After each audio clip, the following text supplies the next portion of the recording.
Ya, bismillahirrahmanirrahim. Assalamualaikum warahmatullahi wabarakatuh. Ya, ketemu lagi dengan kelas kimia, dengan channel kelas kimia Lukman, channel yang bahas mengenai soal dan materi Olimpiade Kimia.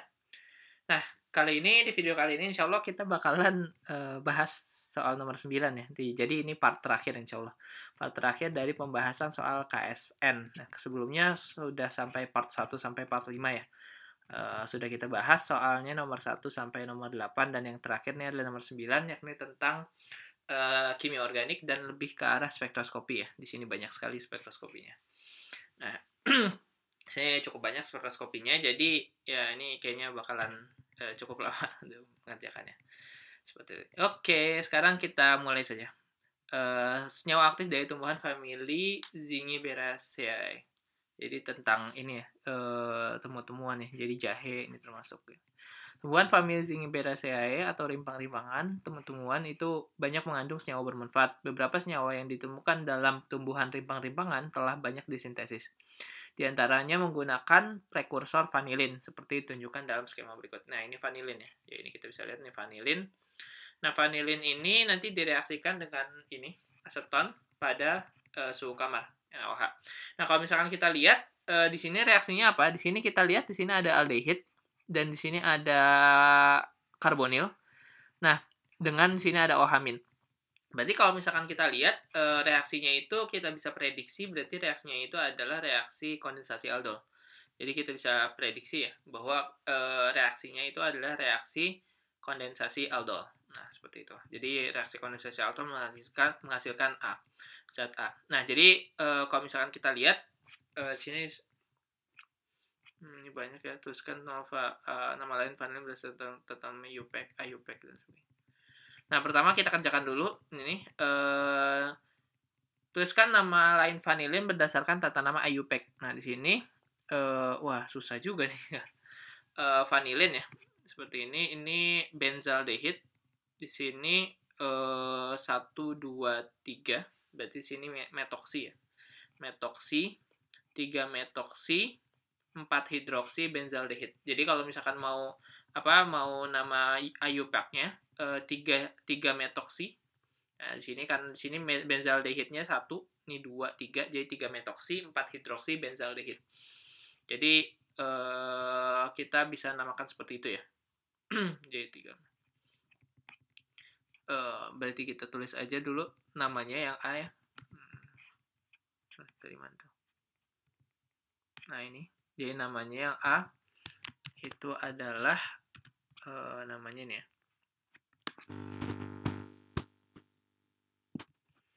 3 metoksi, 4 hidroksi benzaldehid. Nah, gitu. Dia bentuknya seperti itu ya. Nah, seperti itu. Nama IUPAC-nya seperti itu. Nah. Terus selanjutnya nomor B, gambarkan mekanisme reaksi pembentukan senyawa A dan gambarkan struktur senyawa A. Nah, ini kemungkinannya ya. Jadi kalau misalkan kita lihat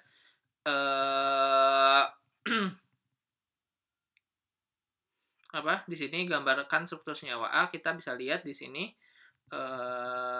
ini. Jadi kalau misalnya kita gambarin struktur vanilinnya itu bentuknya seperti ini. Nah, di sini ini OCH3 ya. Di sini OCH3. Di sini adalah benzaldehid.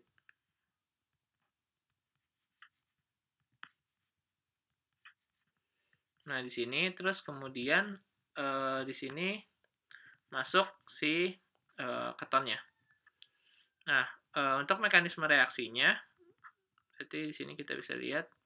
Nah, pertama tentu saja di sini ada H ya, H alfa yang dia bakalan H alfanya di sini yang dia bakalan diserang oleh OH-. Di sini OH- ya.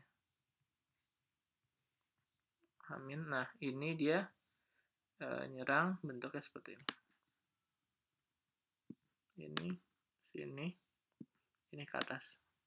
Nah, berarti otomatis di sini nanti kita bakalan nemu enolatnya. Jadi bentuk enolat.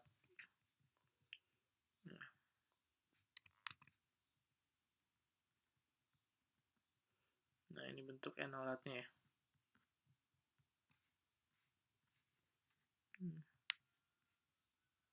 Nah, ini bentuk enolat.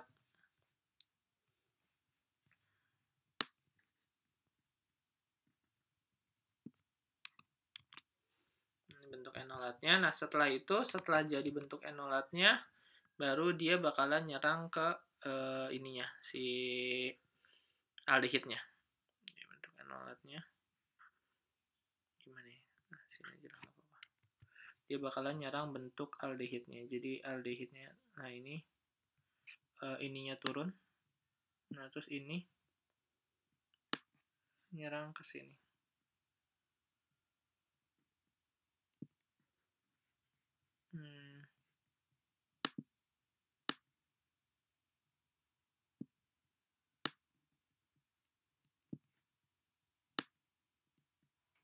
Udah.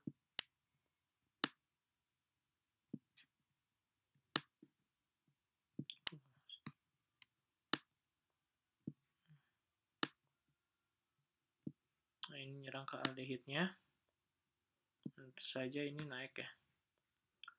Ini naik. Nah, sehingga nanti hasilnya itu adalah suatu aldol ya. Jadi suatu aldol. Suatu aldol. Bentuknya itu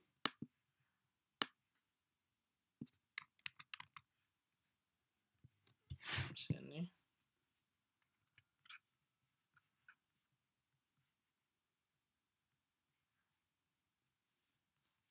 Bentuknya seperti ini. Nah, jadi ini ya, struktur A kira-kira seperti ini. Nah, ini nanti OH ya. Di sini OH. Nah, sini. Nah, di sini sebenarnya nanti bentuknya O minus, cuma nanti dikasih ngambil H dari pelarutnya lah, seperti itu.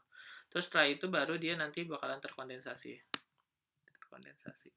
Nah, kenapa bisa mudah terkondensasi? Padahal kondensasi aldol biasanya suhunya panas. Simpelnya karena strukturnya seperti ini ya. Jadi dia nanti lebih mudah untuk terkondensasi karena strukturnya selang-seling ikatan rangkapnya. Jadi resonansinya itu lebih kuat. Jadi makanya sangat mudah untuk terkondensasi.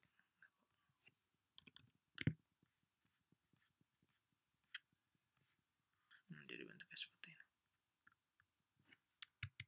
Nanti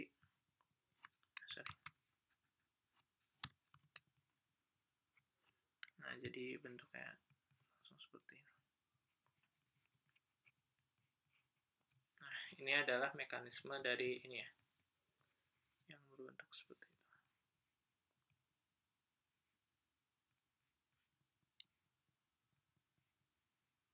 Nah, oke, sip. Nah, ini yang perkiraan senyawa A ya. Jadi mekanisme senyawa A. Ya, kita export aja dulu.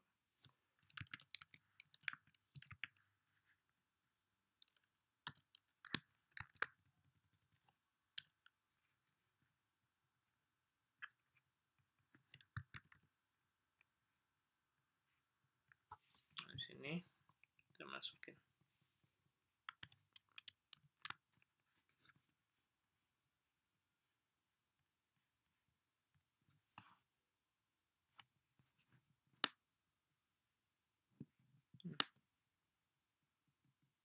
Ya, ini mekanisme 9A. Dia bentuknya seperti ini. Nah, seperti ini. Jadi senyawa A bentuknya seperti ini. Nah, kalau misalkan kita analisis senyawa A-nya. Nah, ini. Nah, ini berdasarkan data spektroskopi untuk memperoleh senyawa B dan C.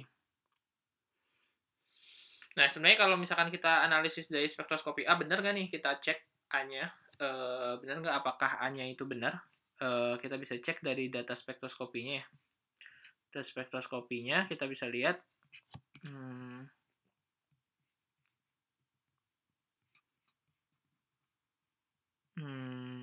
Sini, ini adalah data spektroskopinya. Ini adalah senyawanya, detail yang tadi yang didetailkan. Nah, ini data spektroskopinya itu di sini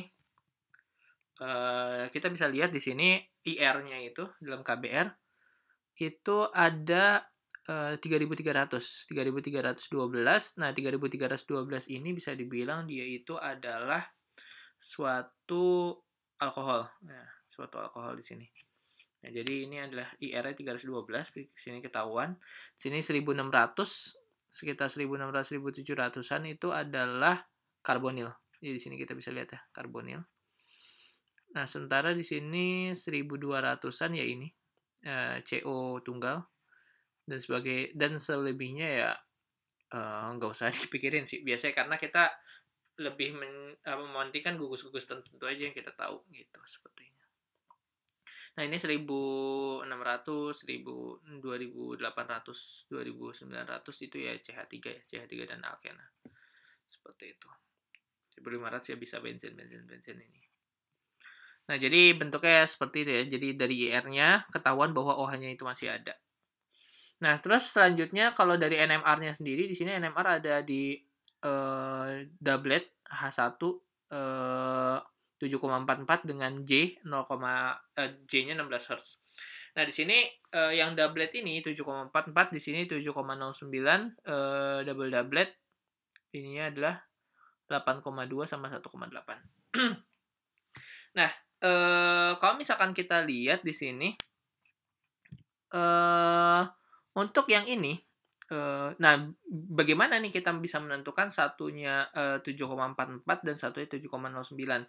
Nah, di sini sebenarnya kalau yang 7 ini, sekitaran 7 ini, itu biasanya itu adalah benzen. Itu biasanya benzen ya. Itu biasanya benzen, itu yang sekitaran 7 itu biasanya benzen. Sementara yang sekitaran 6 itu alken, gitu. Dan yang 3 ini ya ini bentuk yang lupa saya. Bentuk yang sp3 seperti itu. Nah, kalau misalkan kita lihat dari datanya di sini, sini yang C alken kan dari sini. Nah, C aromatik sekitar 6 sampai ini ya 8,5. Di sini di gugus alkennya itu dari 3,5 sampai 6,5. Nah, seperti itu. Nah, di sini kita bisa lihat yang paling downfield itu adalah di 7,44. Nah, kita harus menentukan nih kira-kira yang mana yang paling downfield seperti itu. Nah, yang paling downfield itu adalah atom-atom H yang dia itu sangat tidak terhalang dari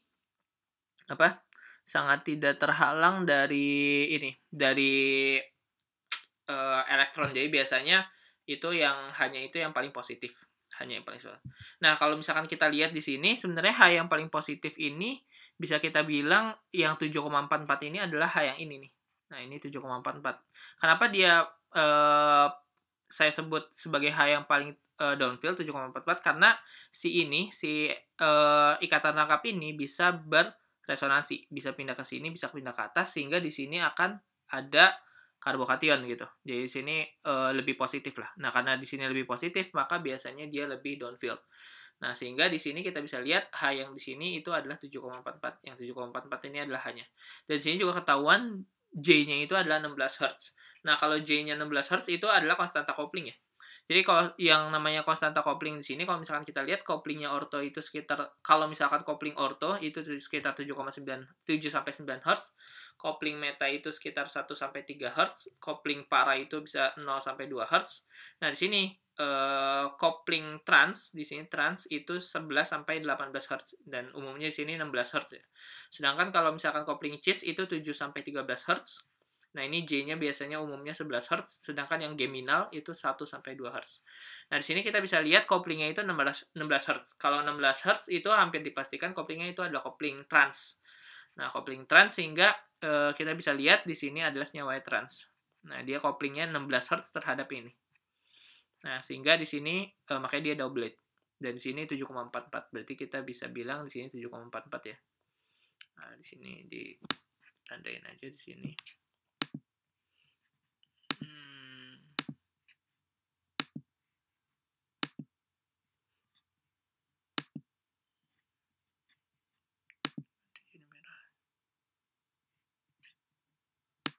Nah, ini.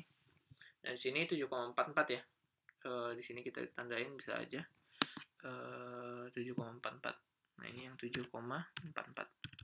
Nah, ini Ini yang 7,44, sini kan dia doublet ke sini.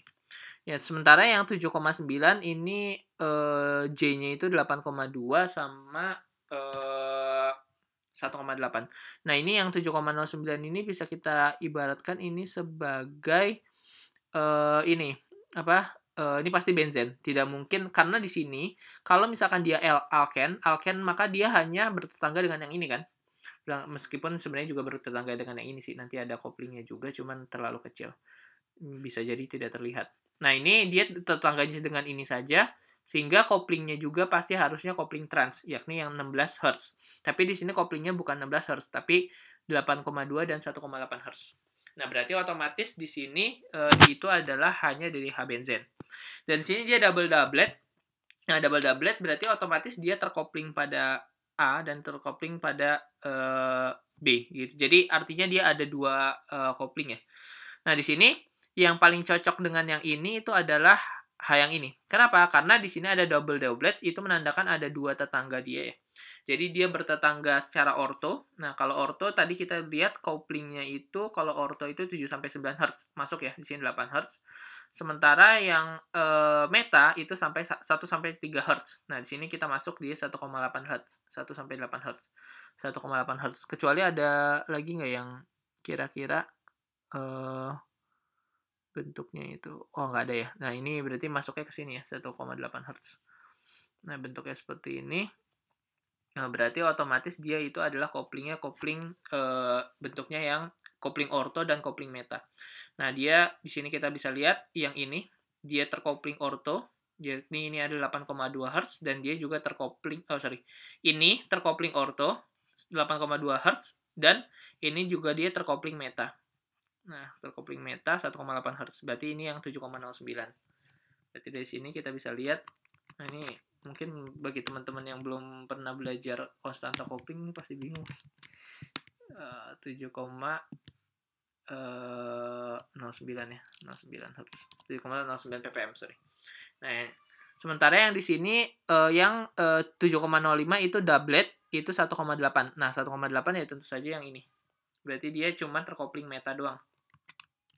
Jadi terkopling meta saja di sini. Berarti ini adalah sekitar 7, berapa nih? 7,05. 7,05 ppm. Nah, di sini. Nah, terus selanjutnya yang ini. Nah, yang ini adalah ini. Nah, yang ini adalah 6,92. Kenapa 6,92? Karena dia terkopling orto dan dia juga terkopling parah. Nah, kopling parah kan 0-2 Hz, maka di sini nggak kelihatan. Jadi cuma ada satu kopling saja. Ini adalah 6,92. Nah, di sini 6,92 ya. Nah, ini 6,92. Oke. Nah, kalau di benzen juga H yang dekat dengan gugus pendorong elektron itu biasanya lebih upfield. Lebih upfield berarti nilai geseran kimianya itu lebih kecil biasanya. Kenapa lebih kecil? Karena kalau misalkan kita lihat di sini, ketika dia ada elektron bebas, dia bakalan terdonorkan bagian sini. Nah, maka elektron yang di sini itu bakalan pindah ke sini. Jadi di sini lebih negatif. Karena di sini lebih negatif, maka otomatis dia lebih terhalangi, lebih shieldingnya lebih kuat. Nah, karena efek shieldingnya lebih kuat, maka geseran kimia itu tidak terlalu besar. Maka di sini 6,92 ya. Kita bisa lihat. Terus di sini juga 7,05. Kenapa ini lebih lebih upfield dibandingkan dengan yang ini? Karena di bagian sini gugus pendorongnya itu adalah metoksi dan tapi di sini OH. Berarti OH di sini gugus pendorongnya lebih kuat dibandingkan dengan metoksi. Maka pengaruhnya tidak sebesar OH seperti ini. Dan yang ini paling jauh ya. Kenapa? Karena dia dari gugus pendorong elektron itu sangat jauh. Nah, bentuknya seperti ini. Nah, jadi bentuknya seperti ini ya. Oke. Ini positif udah. Terus nanti selanjutnya di sini ada 6,58, 16 Hz. Nah, ini udah pasti 6,58 itu yang ini. Ini 6,58 ya. 6,58. Nah, sementara kita tinggal butuh dua lagi ya. Pertama di sini 6,02, di sini 6,2, di sini broad singlet. Nah, ini pasti OH karena OH itu biasanya broad. baik di ER maupun di NMR juga broad ya. Di sini pasti berapa? 6,02. 6,02 ini kayaknya banyak banget. Terus di sini ada 3H 3,93 sama 2,36. Kira-kira yang mana? Nah, di sini kita bisa lihat di sini sebelah aldehid, sebelah karbonil di sini ada gaya tarik ke atas, dan di sini juga sebelah oksigen ya, ada garis ini. Nah, biasanya lebih downfield ya, karena dia ketarik elektronnya semua ke sini sehingga lebih tidak terhalangi. Jadi yang ini itu adalah yang lebih downfield, yang 3,93. Harusnya seperti itu. Coba kita lihat tabelnya aja. Sorry.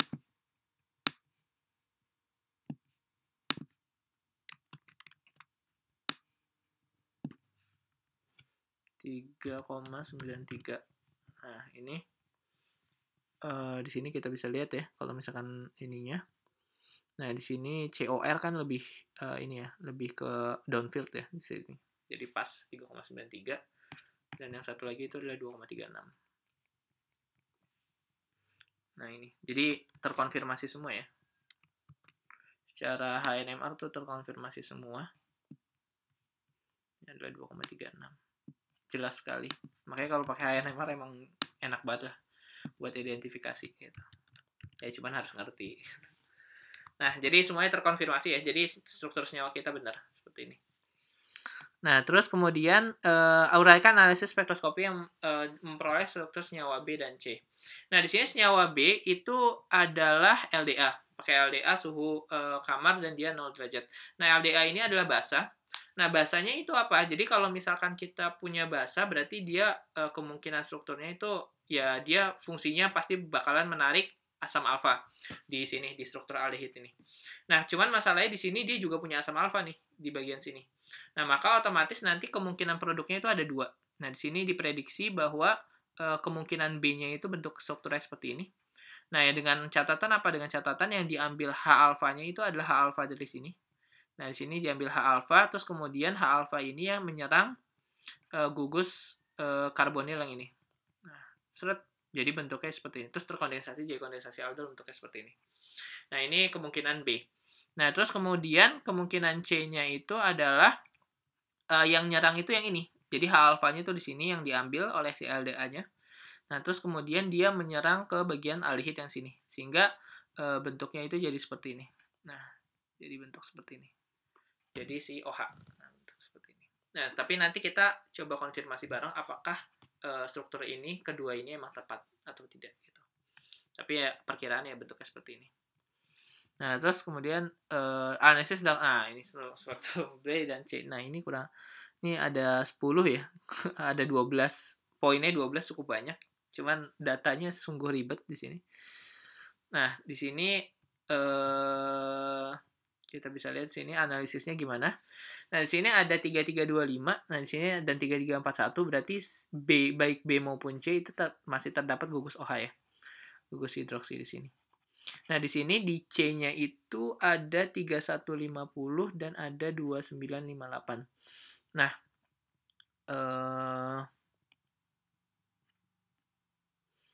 ada 3150 dan 2958. Nah, 3150 ini berarti biasanya itu masih gugus hidroksi. Nah, berarti C-nya kita bisa lihat di sini ada 2 gugus hidroksi ya, gugus hidroksi pertama ini dan gugus kedua hidroksi ini. Berarti ini ada terkonfirmasi, bisa dibilang ada 2 gugus hidroksi. Meskipun secara IR harusnya itu susah sih, tapi di sini kita kan udah ada tabelnya. Kenapa saya bilang seperti itu? Karena yang 29 itu nggak mungkin hidroksi ya. Ini biasanya itu aldehid atau CH dari aldehid gitu. Maka di sini kita bisa lihat nih aldehid. Nah, ini kalau ada bentuk polanya ketahuan banget. Nah, ini yang B seperti ini. Nah, ini 28 nih yang CH3 ini 16. Nah, ini sekitar karbonil ya. Di sini ada karbonil dan di sini juga kita masih punya karbonil. Di sini dan seterusnya. Jadi secara IR masih tepat ya, masih sama. Nah, terus kemudian secara NMR nih. NMR ini adalah struktur B ya. Kita lihat, kita baca NMR-nya. Wah, cuman di sini hanyalah C13 NMR. Nah, C13 NMR. Jadi bukan HNMR, tapi dia C13 NMR. Nah, kalau C13 NMR, jadi yang kita lihat itu C-nya saja. Nah, di sini ada 189 ya. C di 189. Nah, ini adalah biasanya karbonil ya. Karbonil. Nah, kita lihat di sini ada C189. Di sini C189. Nah, di sini CO karbonil kan. Nah, di sini CO karbonil 108 apa? C-nya 189.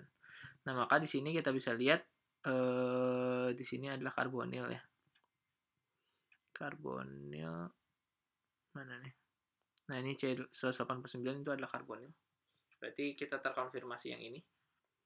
Nah, ini karbonil. Jadi kalau misalkan kita lihat di sini.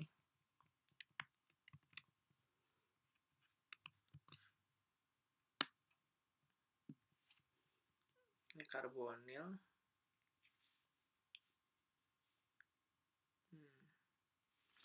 Karbonil C-nya 189,3.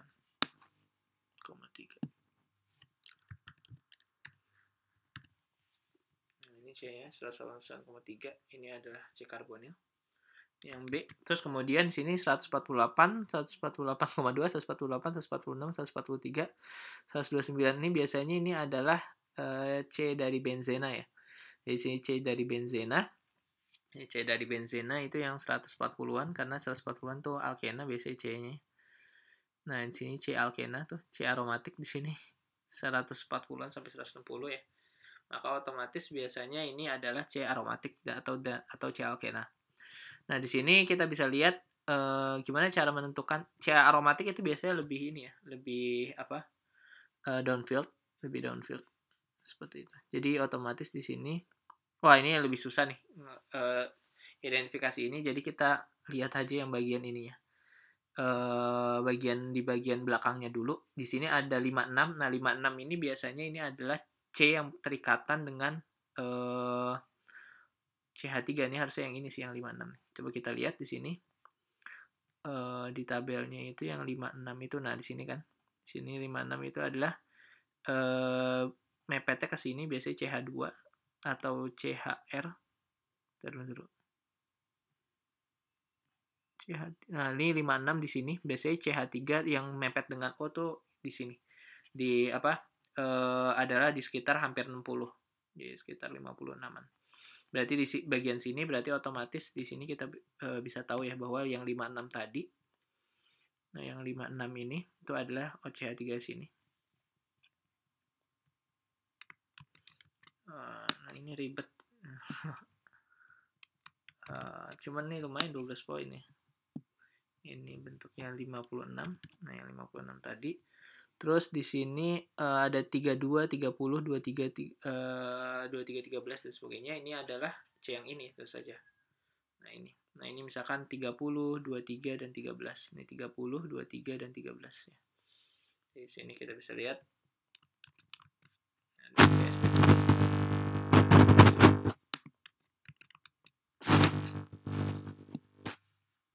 sekitar 30,3, 23 dan 13.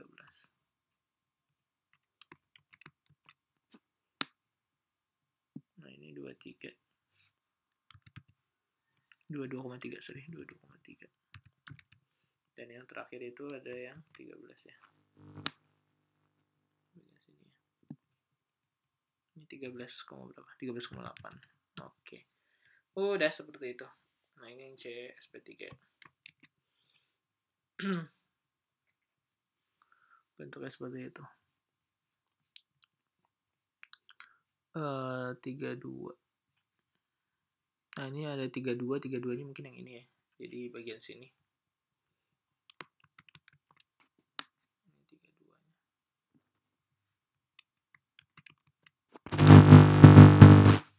Ini 32-nya. 32,4. Nah, seperti ini. Nah, kemudian di sini kita udah dapat 56. Nah, ini 109, 114, 122. Nah, ini yang sulit ya, yang saya bilang tadi sulit. Nah, ini 148, 148, kemudian 146. Nah, 148 itu berarti harusnya dia yang lebih downfield. Lebih downfield berarti dia lebih kena ke gugus penarik elektron. Di sini kita bisa lihat gugus penarik elektronnya ada OH dan OCH3. Berarti bisa kita lihat 148,2 itu yang ini adalah 148. bisa lihat di sini.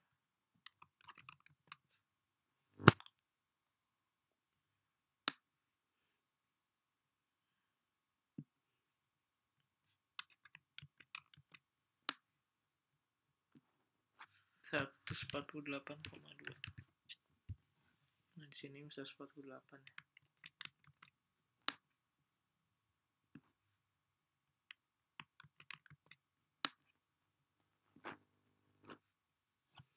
Nah, seperti itu. Di sini 146, 143, 129, 127, 123. Ya udah, selebihnya ya ini, tinggal ini aja ya. Jadi di sini 140, 146, 143. Nah, di sini yang lebih kuat kan si OH ya. Maka di sini lebih negatif. Ini berarti lebih positif. Berarti yang ini, yang metanya itu lebih positif. Yang lebih positif dengan OH ya. Berarti otomatis di sini sekitar 146,8 dan 143. Nah, di sini 146,8. 146. Jadi itu ini 146,8.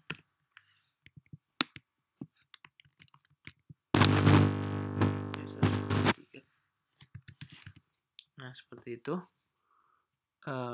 Terus ini 129 dan 127. 129-nya ini ya, lebih ke arah sini.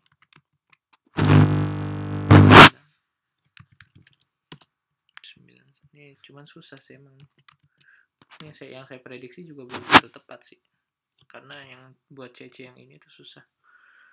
Nah, terus di sini 123, 122 dan ya pokoknya tinggal diurutin aja lah. Di sini 123, 122, 114, yang 100 terakhir 109. Nah, di sini 127, terus di sini berapa? 123, 122, 123,3, 123,3, terus ini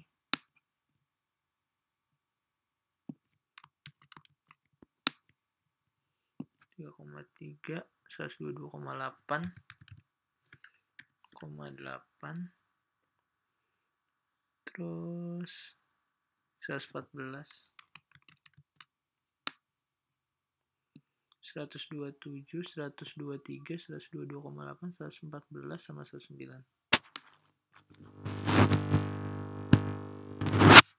114 sama di sini yang terakhir itu 109 ya. Jadi kita bisa lihat kira-kira kayak gini lah, konfirmasi dari CNMR-nya. Nah, seperti itu. Udah ya, konfirmasi semua. Gitu. Nah, terus selanjutnya konfirmasi di C, struktur C. Nah, ini susah nih karena pakai HNMR. Meskipun lebih ini. Nah, di sini kita bisa lihat J-nya ini 7,5 dengan J itu 16,2 Hz. Ada lagi nggak yang 16, nah ini sini 6,58. Nah, di sini ada yang 16,2 Hz ya. Kita tahu tadi 16,2 Hz-nya itu adalah tentu saja kopling dari trans ya. Jadi di sini kita bisa lihat dia itu kopling dari trans, maka di sini yang dekat dengan ini, yang dekat dengan ini, yang ini pasti lebih downfield. Berarti di sini jauh ya downfieldnya ya. 7,5 pasti 7,5. Kenapa lebih downfield? Tadi udah jelasin ya, karena dia bisa beresonansi sehingga di sini jadi positif sekali. Nah, terus yang ini di sini 6,58. Ya, ini 6,58. Di sini 6,58. Nah, selanjutnya sini 7,11. Nah, ini 8 sama 1,8. Kita tahu ya 8 sama 1,8 pasti yang ini. Nah, ini koplingnya kopling orto dan ini kopling meta. Jadi di sini 8. Jadi 7,11 di sini pasti.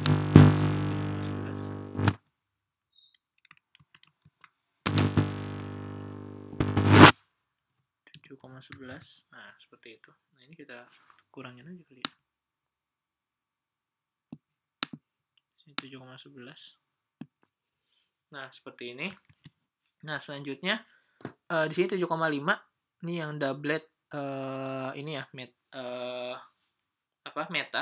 Berarti otomatis yang di atas 7,05.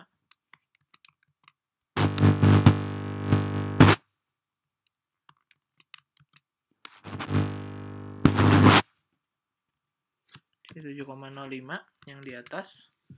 Terus ini 6,9 ini doublet, dia J-nya 8 Hz, berarti ini 0,93 ya. Berarti pasti yang bawah. Karena dia cuma couplingnya ini saja, orto saja. 6,93. Nah, selanjutnya nah ini 6,58 tadi udah ya. Nah, ini Broad 6,02 sama nih OH juga.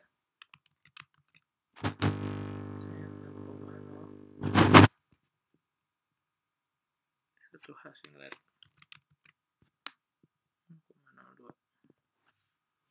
6,02. Nah, seperti itu. Terus di sini 4,13 multiplet ya, H-nya multiplet. Nah, kalau H yang multiplet ini bisa banyak nih, jadi di sekitaran sini nih. Nah, ini cuman di sini 3H yang singlet, ini 2,8 yang double doublet. Ini 17. H-nya singlet. Terus 1H multiplet. Nah, ini mungkin yang ini nih, 4,13 nih, karena dia mepet sama si ini. Si OH. H-nya ini ya multiplet sama yang ini, berarti otomatis di sini nanti yang ini adalah yang lebih downfield ya. Ini lebih downfield. Ini. Nah, ini yang multiplet 4,13 itu. Ini 4,13. Ini multiplet, terus yang ini 3H singlet 3,93. Nah, 3H singlet 3,93 yang ini. Yang di CH3-nya itu.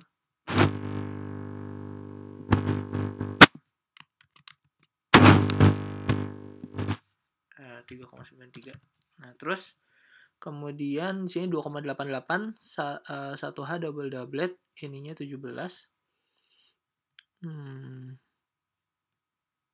Ini 2,73 double doublet juga, ini 17. Nah, ini couplingnya kopling geminal kok kayak gini nih. Ini couplingnya kopling geminal, ini 2,73. Nah, berarti ini yang 2,73 nih yang ada 17 Hz dan ini juga 17 Hz dan ini adalah ada 8,8 Hz double doublet, ini 2,8 Hz. Nah, ini biasanya ini ada 2H kan ya, berarti ini ada 1H, ini ada 1H lagi di sekitar 2,73. Ini berarti harusnya di sini nih. Bentuk yang ini. Nah, cuma saya nggak tahu nih couplingnya itu dapat dari mana. Oh iya, dapatnya dari sini. Nah, dari sini. Jadi dia dapat dari sini. Jadi kena di sini, kena kopling di sini, dan ini kena kopling di sini. Nah, jadi kenapa dia double doublet? Di sini ada 2H ya, 2H. Jadi ada koplingnya yang kena di sini, ada yang kena di sini. Berarti 2H-nya ini adalah 2H yang di sini ya, 2,88 dan 2,73. Di sini ada 2,88 dan 2,73. Di sini yang 2,88 sama 2,73 di sini ada.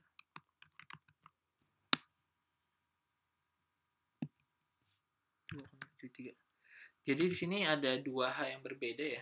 Ada 2H yang berbeda ternyata di sini. Jadi ada 2 puncak seperti itu. Karena dia apa? Karena dia bisa kopling dengan ini, dengan yang ini. Seperti itu. Jadi bentuknya mungkin seperti itu ya. Karena yang cuman ini doang yang bisa seperti itu. Selebihnya nggak ada lagi gitu. Ini koplingnya kopling geminal ya. Jadi bentuknya seperti itu. Makanya di sini double doublet semua. Di sini bertetangga dengan yang ini dan bertetangga dengan yang ini. Seperti itu. Nah, terus yang ini 6H, nah ini yang ini ya, sekitaran ini. Terus ini 3H. Ya, nah ini yang 0,92 tentu saja yang ini. Ini 2, 4, 6. Nah, ini 6H. Nah, ini jadi yang selanjutnya yang ini adalah si ini. Yang ini adalah 0,92.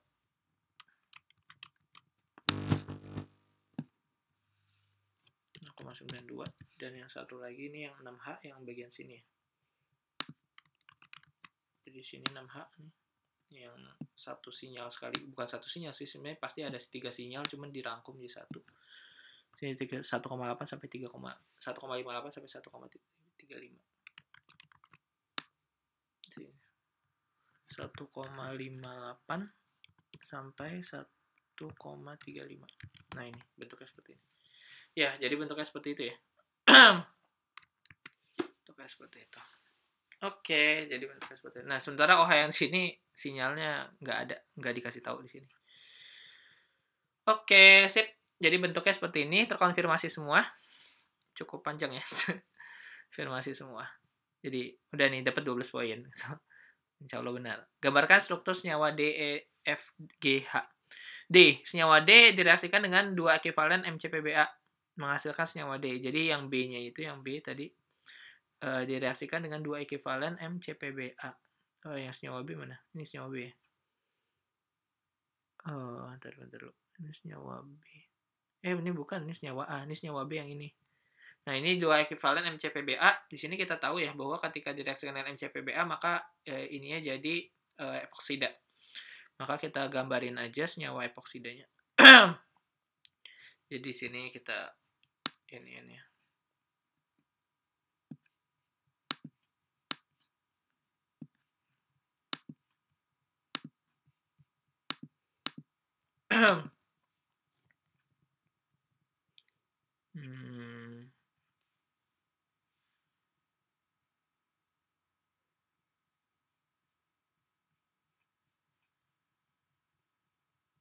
Nah, di sini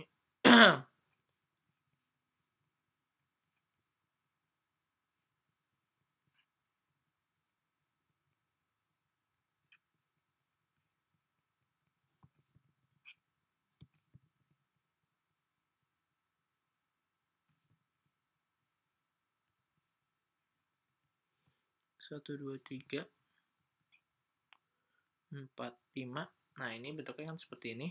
Nah, cuman direaksikan dengan 2 ekivalen MCPBA. Nah, kalau direaksikan dengan 2 ekivalen MCPBA, kita semua sama-sama tahu bahwa semuanya ini berubah dia jadi epoksida. Nah, ini juga berubah jadi epoksida. Nah, ini adalah direaksikan dengan MCPBA. Itu hasilnya senyawa berapa? Senyawa D. Hasilnya itu senyawa D. Nah, ini udah 1 jam lebih. Emang ribet sih kayak gini. Structure.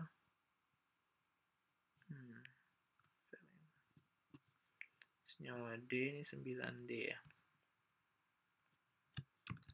Nah, ini.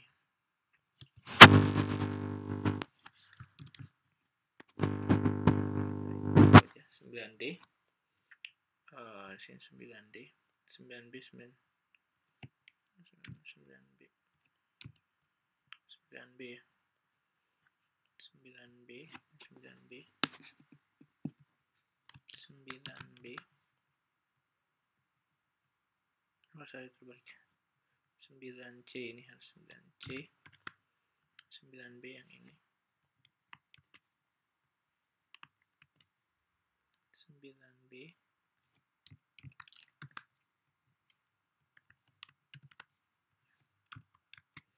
Nah, ini 9D. 9D bentuknya seperti ini. Ini ada 9D.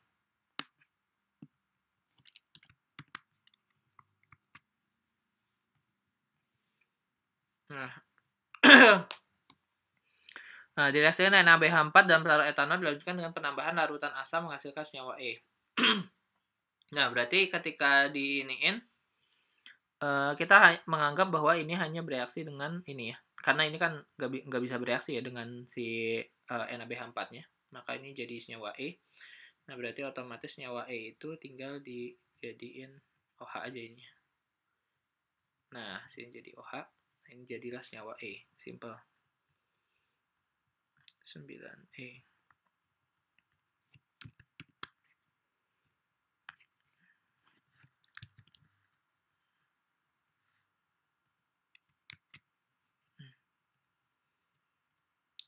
Nah, ini.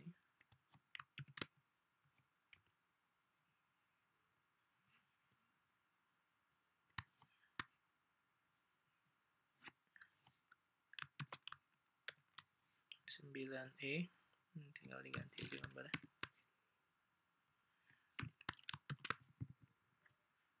9E, sip. Nah, karena dia jadi OH ya. Sip. Nah, terus kemudian lanjut ke 9F.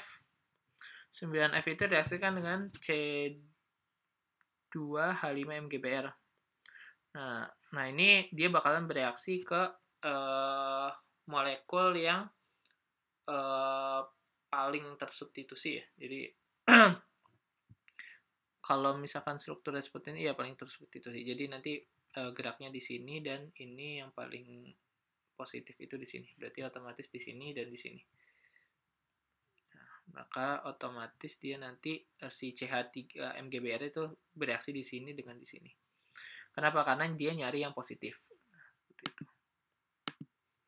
Jadi di sini OH ya. Kita bisa lihat di sini OH. Sini nanti adalah C. Nah, terus yang ini berarti di sini OH-nya itu di sini.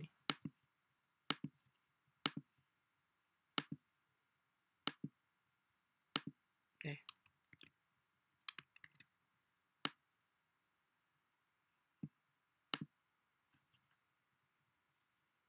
Nah, jadi bentuknya seperti ini. Jadi ini adalah F. 9F. Nah, bentuknya seperti itu.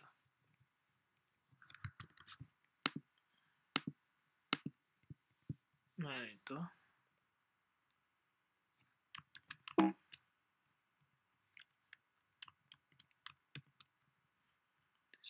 F. 9F. Ini kita ganti. 9F. Nah, ini seperti ini. Nah, jadi bentuknya seperti ini.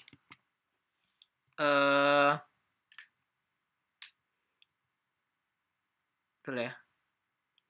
9F bentuknya seperti itu.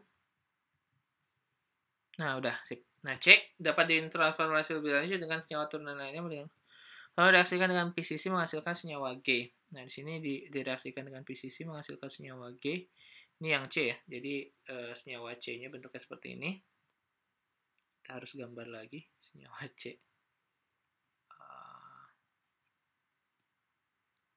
Senyawa C-nya kita harus gambar.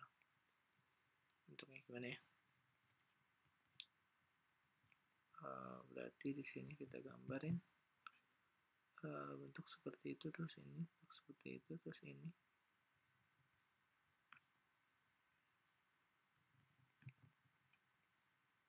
Terus ini OH. OH-nya yang di kedua.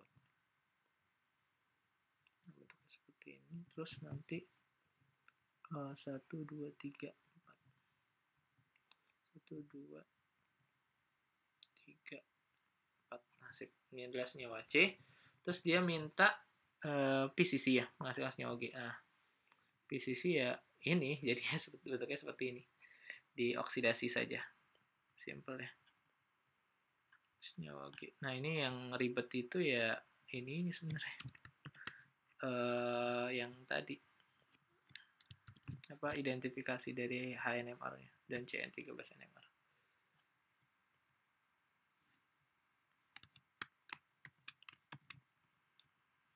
Oke. Ribet seperti itu. Nah, 9G. Nah, ini 9G. Nah, terus habis itu setelah dapat 9G maka Nah, ini suhu kamar tekanan 1 atmosfer. Nah, berarti yang bereaksi cuma alkenanya doang. Berarti otomatis alkenanya jadi alkana. Udah simple. Nah, sip. Ini adalah H. Nah, kalau reaksi-reaksinya mah relatif gampang ya. Cuman ya yang susah ya identifikasinya itu jadi HNMR-nya. Nah, seperti itu.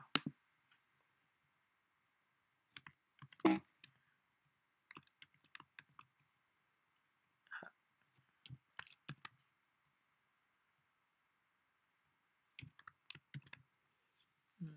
9H. Oke, sip. Nah, terus kemudian apa lagi? Modifikasi senyawa bisa dilakukan dengan menggunakan modifikasi struktur vanilin. Vanilin dapat diubah senyawa I, yakni ketika vanilin direaksikan dengan asam nitrat pekat dalam asam sulfat pekat. Nah, berarti otomatis dia nitrasi nih. Terus kemudian dilanjutkan dengan penambahan SnHCl. Vanilin juga ada. Dengan anhidrida asam asetat menghasilkan senyawa dan asam asetat. Nah, ini untuk yang senyawa I, jadi vanilinnya itu, nah kita harus gambar senyawa vanilin ya. Vanilinnya, ini astagfirullahaladzim, harusnya OH semua ya. Sorry, ini harusnya OH semua nih bagian sini nih. Ih, salah. Ini harusnya OH semua nih bagian sini. Ini harusnya OH semua ya. Aduh, salah nih. Masih di sini. Ini OH harusnya nih. Kenapa di sini CH3 ini harusnya OH ya? Sini harusnya OH. OH semua. Nah, di sini.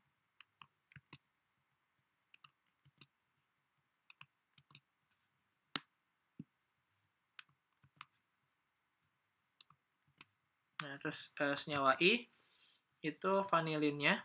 Ini harusnya OH nih, lupa ya. Nah, ini vanilinnya. Dia itu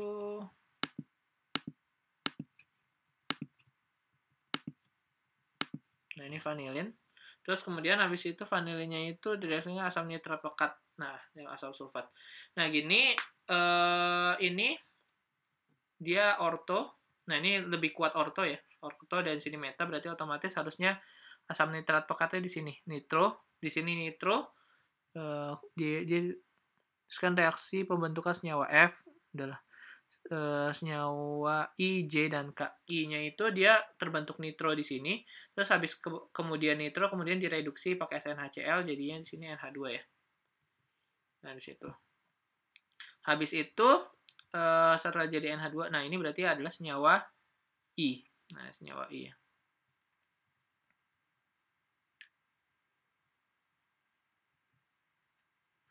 Senyawa I, 9I. Nah, ini adalah senyawa I.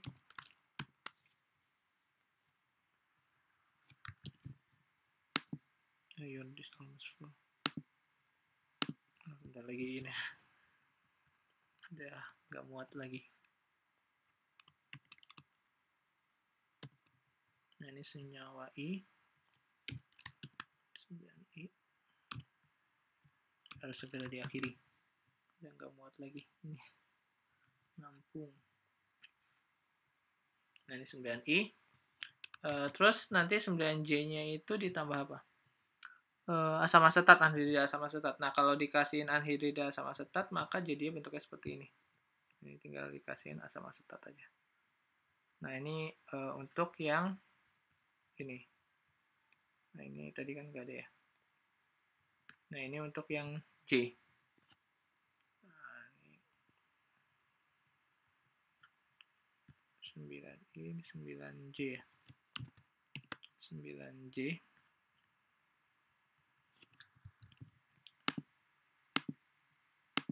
Nah, 9J.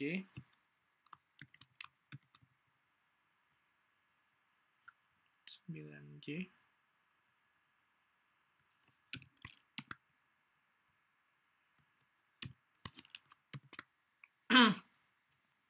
9J.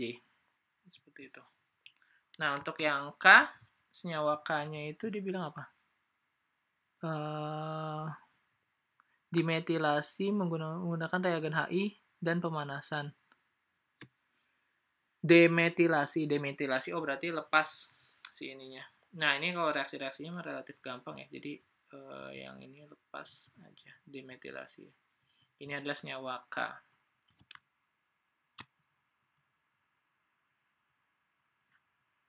Sorry.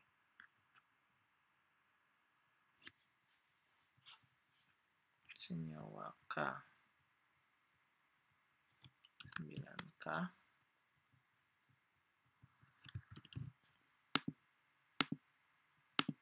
Nah, ini adalah senyawa K.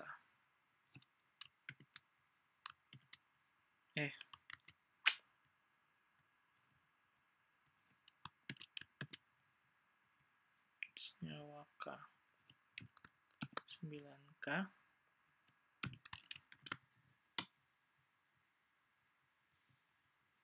Nah, sip. Oke. Ya, alhamdulillah semua part udah selesai ya. Semua part udah selesai. Kita udah bahas semua soalnya, lumayan sampai 6 part. Lumayan lah nama-namain video. Ya, mungkin sekian aja. Udah kelamaan juga. Terima kasih. Sampai jumpa di video-video selanjutnya. Jangan lupa like, komen, dan subscribe. Oh ya, buat teman-teman yang mau minta slide-nya ini nanti tolong hubungi saya aja lewat WA. Jadi bisa nanti kasih satu aja, saya japri aja untuk slide-nya kalau misalkan mau gitu. Ya, sekian aja. Terima kasih. Jangan lupa like, comment, dan subscribe. Di-share ke teman-temannya. Bagi yang kalau misalkan dalam pembahasannya ada kesalahan, tinggal di komen aja ya. Tinggal di komen, tinggal dibenerin kira-kira salahnya di mana, di menit keberapa. Ya, mungkin sekian aja. Terima kasih. Assalamualaikum warahmatullahi wabarakatuh.